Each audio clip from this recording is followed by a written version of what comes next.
그들이 오병이어 산 끝에 먹었던 것이 놀라운 생명의 표적이었다는 사실을 그들은 몰랐어요.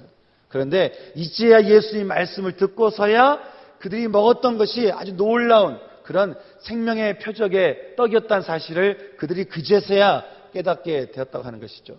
여러분, 그들이 무슨 은혜를 받았는지를 모른 거예요. 그저 그냥 은혜를 받고 축복을 받는 것만 정신이 없었지, 은혜를 주신 분, 내가 어떻게 은혜를 받았나, 내가 어떻게 놀라운 축복을 받았나, 이거는 자기가 잊어버린 것이에요. 여러분 어떠십니까? 여러분 지금까지 살아오면서 예수 믿고 모태신앙부터 지금까지, 또 예수 믿은 지 1년 됐든 2년 됐든 여러분 상황 가운데서 주님께서 여러분의 주신 축복이 얼마나 많이 있으십니까? 가만히 생각해 보면요, 주님께서 우리에게 주신 축복이 너무나 많아요. 얼마나 많은지 몰라요. 굉장히 많아요. 정말 셀 수 없이 많아요. 그런데도 불구하고 그렇게 많이 보여주시고, 그렇게 말씀을 통해서 가르쳐 주시고, 기적을 베풀어 주시고, 그렇게 한데도 불구하고 우리가 하나님에게 끊임없이 뭐라고 얘기합니까? 우리가 어떻게 하면 당신을 믿을 수 있겠습니까? 예수를 믿으라고요? 하나님, 제가 어떻게 당신을 믿을 수 있죠? 주님이 나의 주인 되도록 내 마음을 다 내어놓으라고요? 제가 뭘 믿고 믿을 수 있죠? 그동안 받은 것은 다 잊어버린 채 지금 당장 내가 필요한 것, 그걸 붙들고 이야기하는 것이에요. 그러면서 주님, 이거 주면 내가 당신 믿을게요. 이거 해결해 주면 내가 당신 믿을게요. 그러면서 또 주시면 또 잊어버리는 거예요. 그렇게 늘 생각하는 것, 주님, 내가 이거 해주세요. 주님이 내게 주신 그 축복을 내가 세어보지 못하고, 주님께서 내게 주신 은혜가 얼마나 많았는지를 내가 망각해버린 채 살아가는 그리스도인들이 너무나 많다는 거예요. 여러분, 전 여러분들이 은혜에 있어서 망각하지 않기를 원합니다. 여러분, 한번 생각해 보세요. 여러분, 오늘부터 기도하면서 내가 받은 은혜가 뭐였는지, 하나님께서 나에게 어떤 은혜를 주셨는지, 그것을 우리가 생각해 보일 때 그것이 얼마나 놀라운 은혜인가 우리가 생각할 수밖에 없다고 하는 것이죠. 어떤 분이 그러는 거예요. 우리가 당하는 그 어떠한 최악의 상황도 우리가 예수를 안 믿는 것보다는 덜하다는 거예요. 아무렴 우리가 처하는 최악의 어려움이 지옥보다는 훨씬 좋은 거 아니겠냐라는 거예요.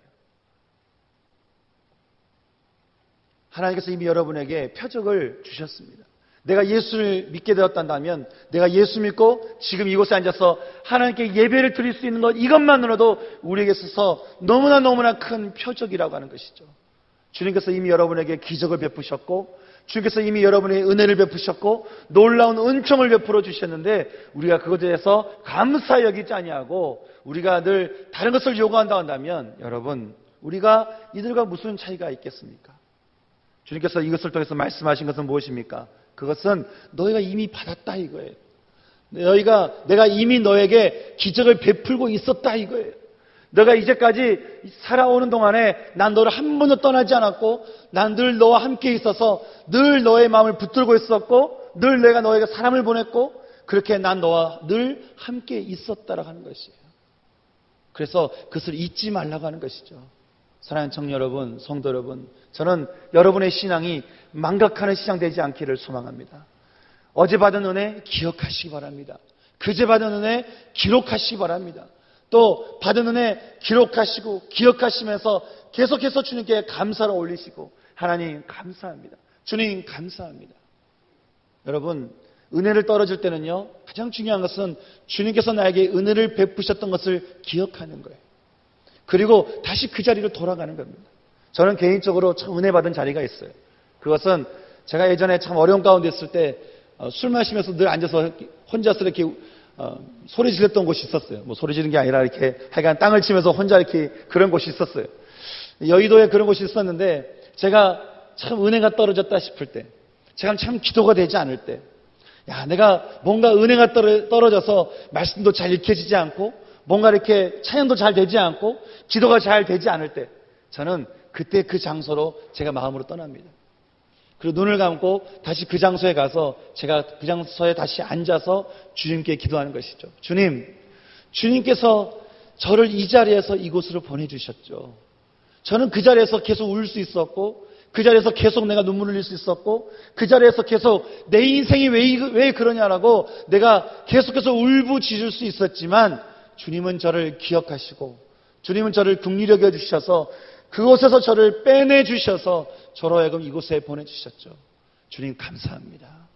주님 감사합니다. 근데 한번 그렇게 시작하니까요, 또 은혜 장소가 생각이 나는 거예요. 내가 막 힘들었을 때, 어려웠을 때 또 나를 구해주시고 빼내주시고 나를 또 나에게 은혜를 베풀어 주시고 사람을 보내주시고 하나하나 생각할 때마다 전부 천지가 은혜 천지인 거예요. 내가 이제까지 살아온 것 자체가 기적인 거예요. 정말 이제까지 살아서 여기 서 있는 것 자체가 또 기적인 거예요. 얼마나 감사한지 몰라요.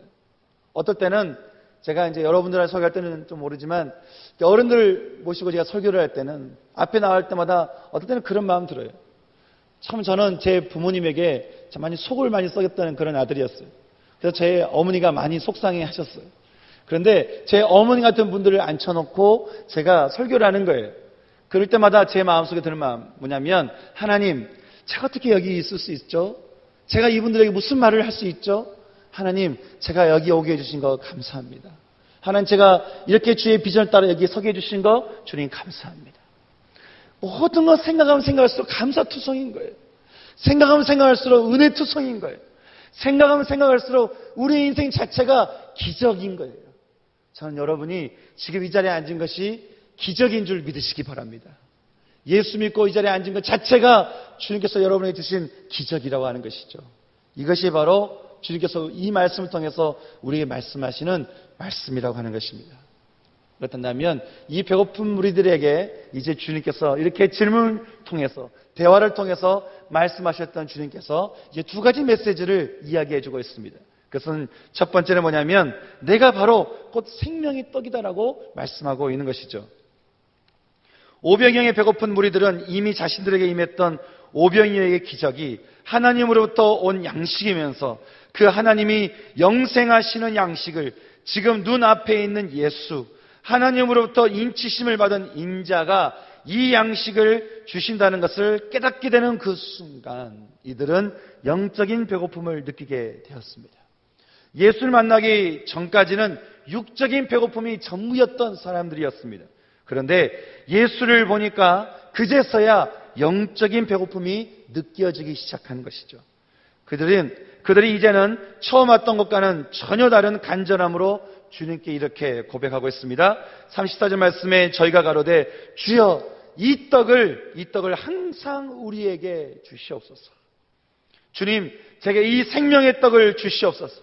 영원한 양식인 그 양식이 저에게 필요합니다. 주님, 제가 배고픕니다 라고 그들이 말하는 것이죠. 저는 이 장면을 참 묵상하면서 아까 말한 것처럼 요한복음 4장에 나오는 사마리아 여인과 너무나 흡사한 그런 모습을 보게 되는 것입니다. 처음에 예수를 만났을 때만 해도 이분에게서 생명호수가 나온 줄 모르는 거예요. 이분이 어떤 분인지를 몰라요. 아마 여러분 가운데서도 교회를 오랫동안 다녔지만 아직 예수님이 누군지를 잘 모르는 사람이 있어요. 예수님을 아는가 모르는가 차이는 분명합니다. 예수님에 대해서 예수님에 대한 말씀을 들으면 눈이 번쩍 껴요. 여러분, 누군가 사랑하면요, 그 사람의 이름이 들리면 눈이 번쩍합니다. 그런데 예수님을 믿으면 예수님에 대한 이야기가 나오면 눈이 번쩍하는 거예요. 그런데 아직 내가 예수님을 믿지 않고 아직 내가 예수님에 관심이 없으면 그것이 예수님의 소리가 내게서 그렇게 번쩍이지 않는 거예요. 예수를 믿게 되면 예수님에 대해서 내가 관심이 있는 것이죠. 사마리아 여인도 그랬고, 보게 되면 배고픈 무리들이 처음에 그랬어요. 그들이 처음에 예수가 누군지를 몰랐어요. 그런데 예수님과 대화를 하고 마음을 나누고 하면서 그들이 점점점 예수님에 대해서 궁금하기 시작한 것이죠. 그래서 처음에는 육적인 배고픔이 전부였는데 점점점 대화를 통해서 내 영적인 배고픔을 그들이 느끼게 되었다고 하는 것입니다. 그러면서 내가 영적으로 배고프니까 뭐라고 얘기를 해요? 예수님, 저에게 그 떡을 주시옵소서. 저에게도 그 영원한 양식을 주시옵소서. 그들이 그렇게 이야기를 하는 것이죠. 여러분 배고프십니까? 여러분이 영원히 배고픈 사람들이 있습니까? 아니면 육적인 배고픔이 여러분이 먼저이십니까? 내 안에서 육적인 배고픔이라 한다면 아까 말한 것처럼 내가 내 육적인 배고픔을 채우기 위한 것들, 사람이라든지 어떤 다른 것들 내가 더 흥미로워하고 더 즐거워하고 더 재밌어하고 그것들과 함께 있는 것을 더 좋아하는 것, 이것이 육적인 배고픔을 채우는 사람들의 모습인 것이죠. 여러분 그러십니까? 아니면 여러분 영혼이 배고프십니까? 여러분이 영혼이 배고프다 한다면, 정말 여러분이 그런 마음이 드신다면 여러분은 적어도 예수를 만난 사람인 거예요. 그러면 주님께 기도하시기 바랍니다. 주님, 저에게 그 떡을 주시옵소서. 여러분, 육적인 배고픔을 채우려고 우리가 애를 쓰잖아요. 그걸 얻으려고 애를 쓰잖아요. 열심히 공부하고 많이 먹고 많이 얻고 많이 입고 그렇게 많이 하면 할수록 여러분 채워질 것 같죠? 그렇지 않은 거예요. 그것은 육적인 배고픔은 먹으면 먹을수록 배고픈 거예요. 먹으면 먹을수록 허전한 거예요. 먹으면 먹을수록 이게 미치는 거예요. 어떻게 할 수 없어요. 계속 배고픈 걸 어떻게 해요. 하지만 영혼의 배고픔을 느끼는 사람은 영의 배고픔을 따라서 내가 예수를 믿고 예수를 내 마음 가운데 모시고 그렇게 영혼의 배부름을 경험한 사람은 내가 그 떡을 먹으면 먹을수록 더 배부른 거예요. 먹으면 먹을수록 내가 더 충만한 거예요. 저는 여러분들 모두가 영혼의 배고픔을 느끼시고 영혼의 배고픔을 따라서 예수를 믿을 수 있는 여러분 되시기를 소망합니다. 주님께 또 두 번째 말씀하신 메시지가 있어요. 그것은 뭐냐면 내 떡을 먹은 자는 마지막 날에 살 것이다 라고 하는 것입니다. 39절과 40절 말씀을 통해서 주님은 또 동일하게 말씀하시는 게 있는데, 그것은 뭐냐면 마지막 날에 내가 그들을 살릴 것이다 라고 하는 것입니다. 이 말씀은 이런 말씀인 것이죠. 내가 그들을 끝까지 책임진다라고 하는 것이에요. 여러분 기억하시기 바랍니다. 영혼의 양식을 먹은 사람은 하나님이 그 인생 끝까지 책임지십니다. 영혼의 양식을 먹은 사람은 하나님은 그 사람을 마지막 날까지 그 사람을 영원히 그 사람을 책임져 주신다는 거예요. 주님은 그들을 붙드십니다. 그들에게 계속해서 기적의 삶을 베풀어 주신다고 하는 것이에요. 저는 정말 여러분 가운데 영의 양식을 먹으시면서 하나님께서 여러분을 끝까지 챙겨주시고 끝까지 지켜주시고 여러분 끝까지 보호하시는 그 보호하심을 여러분이 경험할 수 있는 여러분 삶 되기를 소망합니다.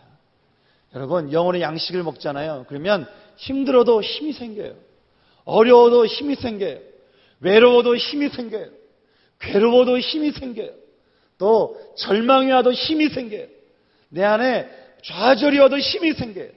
왜냐하면 내게 생명의 양식인 영의 양식이 들어왔기 때문에 그런 것이죠.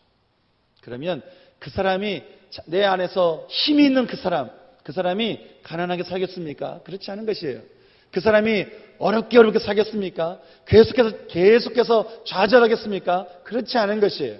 중요한 것은 우리 안에 이 영의 양식이 채워지는 이것이 주님께서 우리에게 말씀하시는 메시지다라고 하는 것입니다.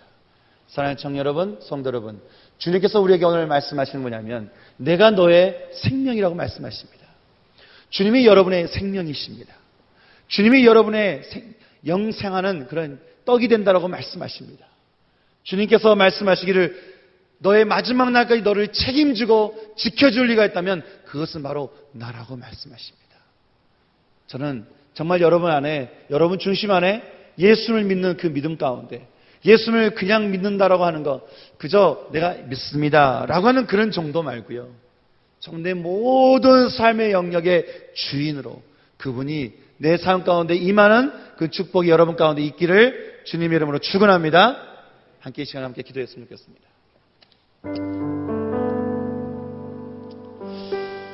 오늘 말씀을 통해서 우리는 두 가지를 우리가 보게 되었습니다. 첫째는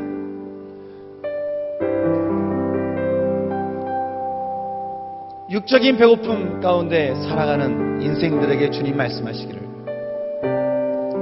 너희가 그 육적인 배고픔을 채우려면 영적인 배고픔을 해결해야 된다라고 주님 말씀하고 있습니다.